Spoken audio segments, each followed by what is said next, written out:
empezamos con el tema de optimización de insumos, optimizar la aplicación de fertilizantes, pesticidas, las técnicas de precisión que ya conocemos. Pero cuando ya tú llegas a ese nivel, ya podemos empezar a llegar al nivel 2, que es utilizar sistemas de apoyo, ¿verdad? Utilizar la inteligencia artificial para empezar a encontrar reemplazos a estos insumos. Ahí, como sea un tema puntual, buscar reemplazos de, por ejemplo, fuentes de nitrógeno, buscar reemplazos de fuentes de agua o cómo retener esa agua en el suelo. Aquí, como sea, estamos bien puntuales en cómo vamos a hacer cada reemplazo o buscar maneras de complementarlo de modo sostenible. Ya al tercer nivel, ya en vez de estar buscando uno a uno, lo que estamos es yendo más allá para incorporar la biodiversidad. Utilizar sistemas como lo que ya he mencionado, la IA generativa, las redes neuronales, para empezar a buscar qué prácticas o qué diseños en nuestra finca podemos implementar para ofrecer múltiples servicios ecológicos, ¿verdad? Aquí es donde podemos ver el tema de la agroforestería, que es, por ejemplo, incluir árboles para múltiples casos, o sea, retención de agua, reciclaje de nutrientes, ya que tiene raíces más profundas, utilizar como hábitat para polinizadores o para fauna como controles biológicos. Aquí, pues ya es el nivel donde empezamos a ir a un tema de cómo hacer nuestro sistema más un sistema complejo y darle más responsabilidad o delegarle responsabilidad a la naturaleza. Y pues en este nivel, como sea, estamos enfocándonos en el monitoreo de ella. Ya el nivel 4, pues es como la etapa final, pero no es una meta final per se. Es donde estamos ya a un nivel de que podemos empezar a hacer un proceso iterativo. Tenemos datos históricos, tenemos sistemas robustos de captura de datos, tenemos modelos que ya hemos entrenado y aquí podemos empezar a ver ajustes de qué prácticas sí han sido eficientes, dónde estamos encontrando límites y qué hay que hacer, ¿verdad? Porque todo agroecosistema no tiene las mismas variables, ¿verdad? No es que todo va a ser un agrobosque o todo va a ser una práctica utilizando las ideas más ecológicas. Tenemos que entender el contexto y pues aquí es donde estamos verificando el contexto y qué prácticas están funcionando o no. Ahora, lo bueno de esto es que ya estas prácticas existen. Muchas de estas ideas ya son aplicaciones concretas en hoy día y de eso les quiero hablar aquí. Primero que todo, ¿verdad? Cuando hablamos de lo que es técnicas de precisión y después la inclusión de servicios ecológicos, podemos utilizar aplicaciones que ya existen o modelarlas y hacerlas nosotros mismos. Aquí les tengo un ejemplo. Dentro de Google tenemos un proyecto en India llamado Antrokrishi, que pueden verlo en el enlace que di aquí.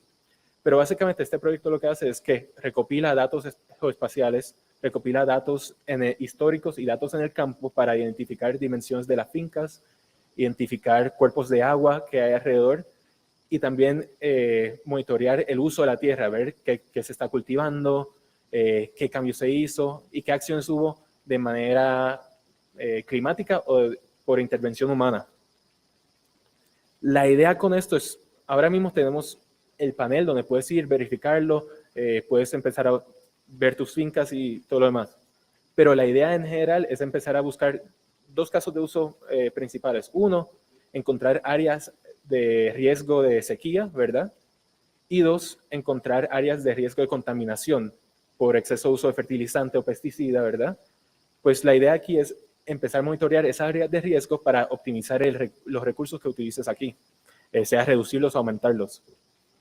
Y en un futuro esto puede ser algo donde tú puedas utilizar una plataforma así para ver en qué áreas puedes añadir temas como árboles o plantas que no sean de cultivo, que ofrezcan servicios de reciclaje de nutrientes o retención de agua. Con la misma idea de que tienes estos diferentes sistemas de captura de datos, si los centralizas, podemos empezar a hacer más con ellos. Pues una parte de poder tener agroecosistemas más sostenibles y más productivos es también facilitar el acceso a las tecnologías modernas, o sea, eliminar las barreras financieras y las barreras técnicas para poder utilizar estos productos. Y esto se puede hacer de manera llevando la IA al campo y darle más poder a tus mismos trabajadores.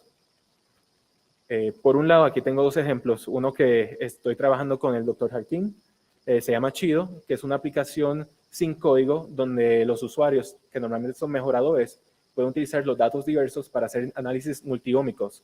Y la idea es empezar a identificar líneas fenotípicas que puedan ser buenos candidatos para crear variedades que expresen cierto fenotipo en un ambiente, sea conocido o desconocido.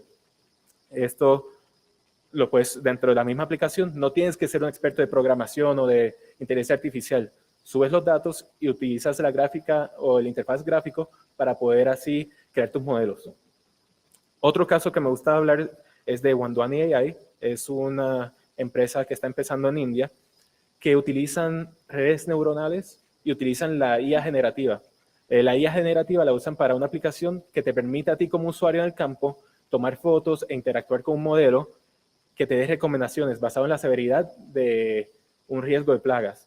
Tú coges tu celular, tomas una foto de una trampa de insectos y basado en los insectos que encuentra y la cantidad de ellos, te dice si hay urgencia de aplicar pesticida o si puedes tomar cualquier otra acción, ¿verdad?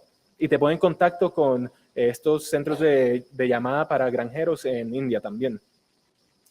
Ahora mismo lo que están empezando a hacer es coger los datos que han tenido históricos y utilizar esos datos ambientales para predecir riesgo de plagas, en vez de tener que tomar la foto y ver la prueba, empezar a buscar la interacción de estos dos o estas diferentes fuentes de datos para así tú poder hacer, encontrar los riesgos sin tener que ir y hacer las pruebas tú mismo.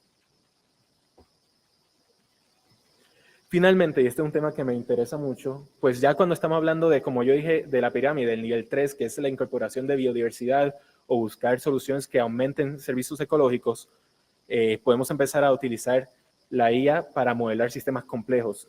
En este caso tenemos DAKIS, que es un sistema de información, un proyecto empezado en Alemania, pero con colaboración internacional. Y lo que esta gente hizo es cogió el trabajo complicado de encontrar qué son las necesidades de los cultivos, qué son las prácticas ecológicas sostenibles y qué son pues, los diferentes componentes de un sistema complejo y diverso, y lo llevaron todo a una manera ya programática. Esto pues ofrece, abre la puerta a muchas cosas. Ahora mismo tienen dos casos de uso. Uno que me parece muy interesante es el de Bavaria, que lo que hicieron fue encontraron zonas con baja probabilidad de producción y encontraron zonas con alto riesgo de erosión de suelos. Encontraron cuáles zonas es donde ambas aplican y lo que hicieron es que como ya saben que esa área no va a producir como otros suelos, pues lo que empezaron a hacer fue añadir pastizales, porque así reducen la erosión de suelos y también añaden servicios ecológicos, como hablamos de hábitat para flora y fauna, que puedan ser controles biológicos, reciclaje de nutrientes, y ofrecen también esa zona de amortiguamiento entre la finca y los cuerpos de agua. Ahora, esto con ese trabajo que ya se hizo, podemos expandir más allá en el futuro. Una aplicación relativamente fácil sería el uso de IA generativa para poder simplemente comunicar en lenguaje natural con esta aplicación, ¿verdad? Con estos modelos. Pero en otro futuro también existe lo que es el tema de gemelos digitales. Y aquí imagínate que quizás 5 años, quizás menos con cómo van las cosas, podemos llegar a un nivel donde tú tengas tu agroecosistema completo, digitalizado, y poder hacer pruebas de si yo hago un diseño o si yo hago cierta práctica, cómo reacciona el sistema entero. Y poder así hacer estas pruebas de manera digital antes de llevarlas al campo, donde eso requiere más tiempo, más dinero, más esfuerzo. Ahora, acabo con esto, que es que todo esto suena hermoso y todo esto tiene un impacto que es concreto, ¿verdad? Es algo material que podemos empezar a hacer, pero nada de esto se puede lograr a menos que tengamos una buena estrategia de datos, que significa centralizar tus datos, categorizarlos, monitorear la transformación, el lineaje de ellos y qué tipo de limpieza o procesos se hacen, y después también publicarlos. Publicarlos no solamente internamente, pero yo recomiendo publicarlos externamente también, por dos cosas. Uno, promueve lo que es la colaboración. Si ya estás utilizando tus datos y estás utilizando datos externos, sería bueno ser recíproco, ¿verdad? Pero también cuando uno publica sus datos de manera externa, hay una presión de que tienes que tener cierta calidad con ellos. Hay que tenerlos limpios, hay que tenerlos documentados, porque sabes que otra gente los va a ver y tú pues no quieres verte como el que sube los datos malos. Ya cuando llegues a ese nivel es donde puedes empezar a extraer el valor como tal de ellos y tener una práctica donde cada vez que salgan tecnologías nuevas para adoptar, ya tengas los datos preparados de manera para sacar provecho y minimiza pues ese tiempo de inversión y de esfuerzo. Con eso los dejo. Les agradezco por su tiempo. Gracias.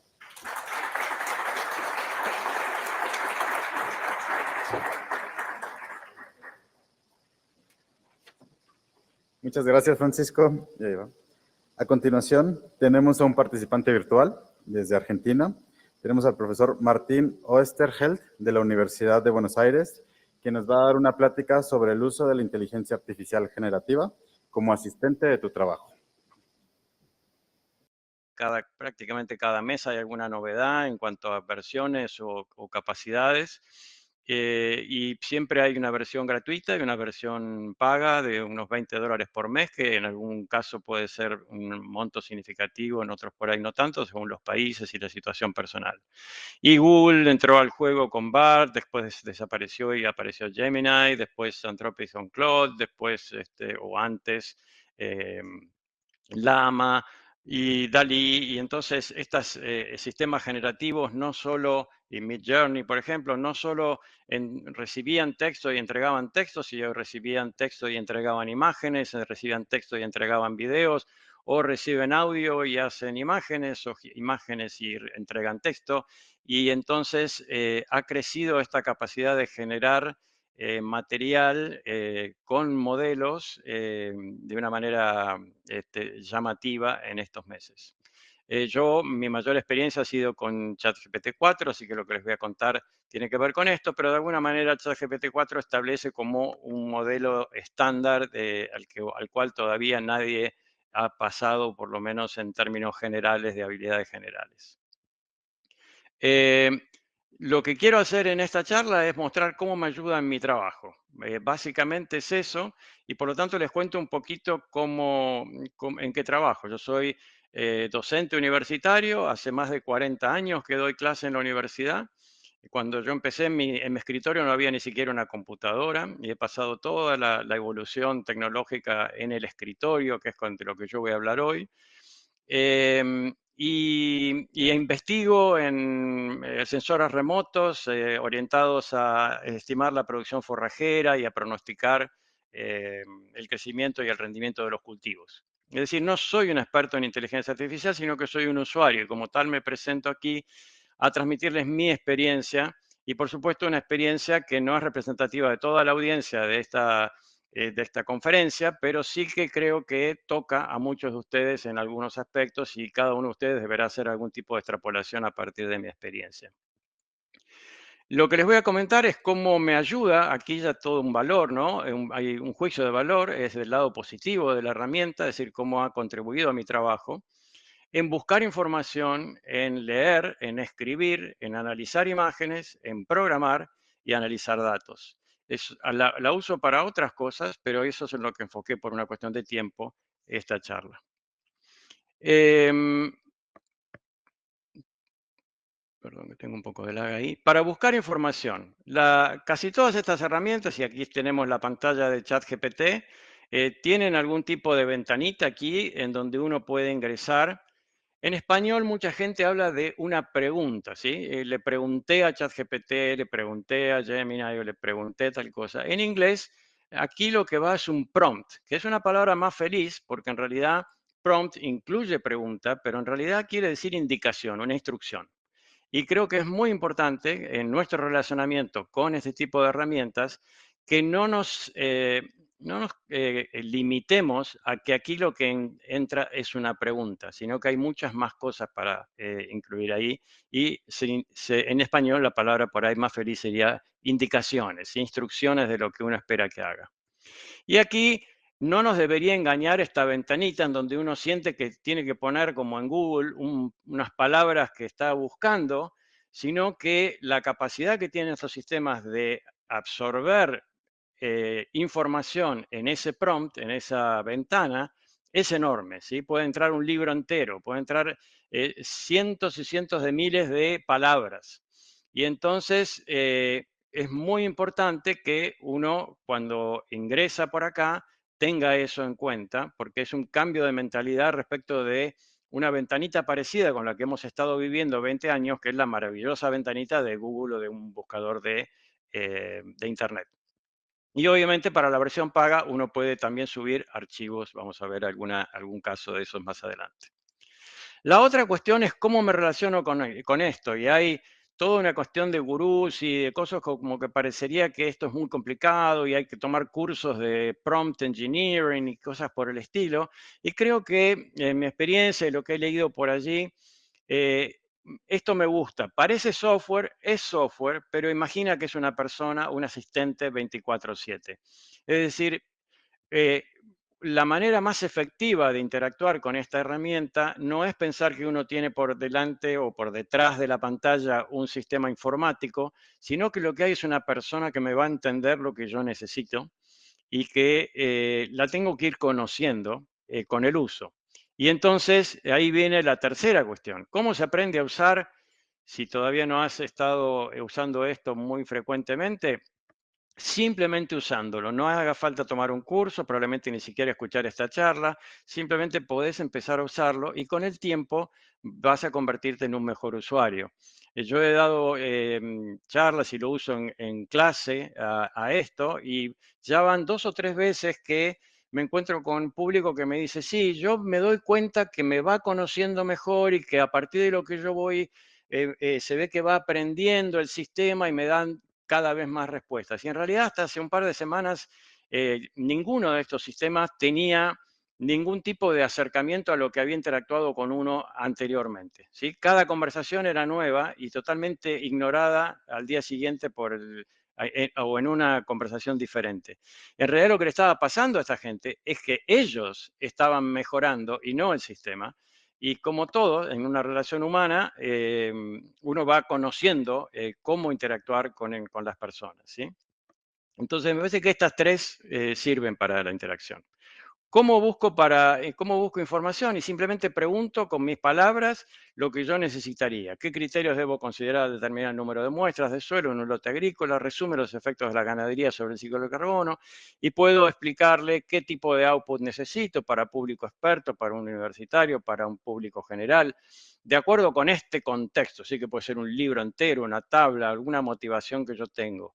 Es decir, la búsqueda de información, a diferencia de lo que estábamos acostumbrados con nuestras búsquedas en la web, cambia totalmente de lógica porque ahora lo que uno puede poner son cuestiones mucho más complejas y lo que obtiene es un texto que no les voy a pedir aquí que lo lean, sino que acá les pongo el final de una de esas preguntas que puse al principio y les hago notar que aquí uno puede seguir trabajando y seguir preguntando y seguir investigando.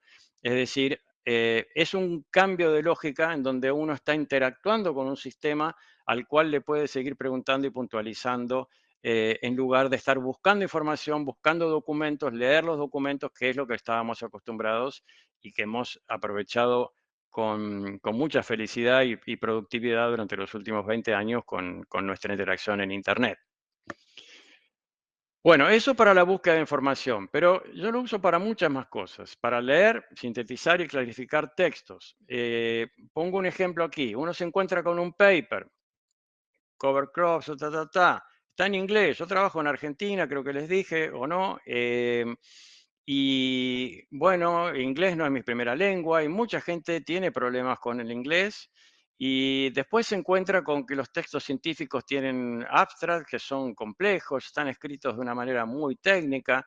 Y bueno, entonces, ¿cómo hago para leer esto más fácil? Bueno, explica brevemente en español para una audiencia no experta esta investigación. Y entonces lo que uno obtiene es una explicación que no la vamos a leer aquí, pero que en un idioma mucho más sencillo, mucho más accesible y en español, me permite entender lo que había en ese paper. Es decir, que uno, como con los videos de YouTube, que puede ponerlos en 2x, ahora uno puede leer en 2x, en 10x, en 15x. Por ejemplo, puede poner un PDF y incluso en el Microsoft Edge, acá ya te preguntar a Copilot, y aquí uno puede tener un diálogo con el sistema de inteligencia artificial y preguntarle cuáles son los principales mensajes de este artículo, y entonces va a venir una explicación de un artículo de 10 páginas que es explicado muy detalladamente en muy pocas palabras, o uno puede seguir con el diálogo, qué artículo de bibliografía me recomiendas y que cumpla con esto, y te sugiere de la bibliografía algún artículo que le parece que satisface este tipo de búsqueda. Es decir, un diálogo sobre el material de lectura totalmente novedoso. Hace un año y medio era imposible tenerlo. Para escribir y para mejorar textos. Por ejemplo, escribe un párrafo para un boletín técnico de temas agropecuarios en torno a la siguiente idea. Provee uno o más ejemplos. Acá viene la idea. Los sensores remotos proveen valiosos servicios a la producción agropecuaria. Y lo que produce inmediatamente es un párrafo que cumple, no lo vamos a leer ahora, pero cuando vean esto grabado lo pueden pausar aquí, con una categoría, con una calidad de escritura mucho mayor que la del promedio profesional. Hace lo que decimos y pone los dos ejemplos, uno para agricultura y otro para ganadería. Uno puede tomar esto y ya hacer lo propio, empezar a editarlo como un borrador propio, o puede seguir editándolo mediante ChatGPT. Por ejemplo, acá yo le pregunto, por favor, para el ejemplo sobre agricultura, mejor reemplázalo por algo que diga que son utilizados para generar modelos de predicción de rendimiento. Si yo no escribo ahora la oración, sino que le digo, cambia esta oración con esta idea. Y entonces pone el mismo párrafo, pero genera una nueva oración que ahora el ejemplo de agricultura es el ejemplo que yo quería. Y por supuesto, para quienes estamos en un país que no habla o tenemos como lengua el español y el inglés nos resulta ajeno, traduce el inglés, mejora el inglés. Para quienes hacemos investigación, este tipo de herramientas nos ha bajado el costo de producción enormemente.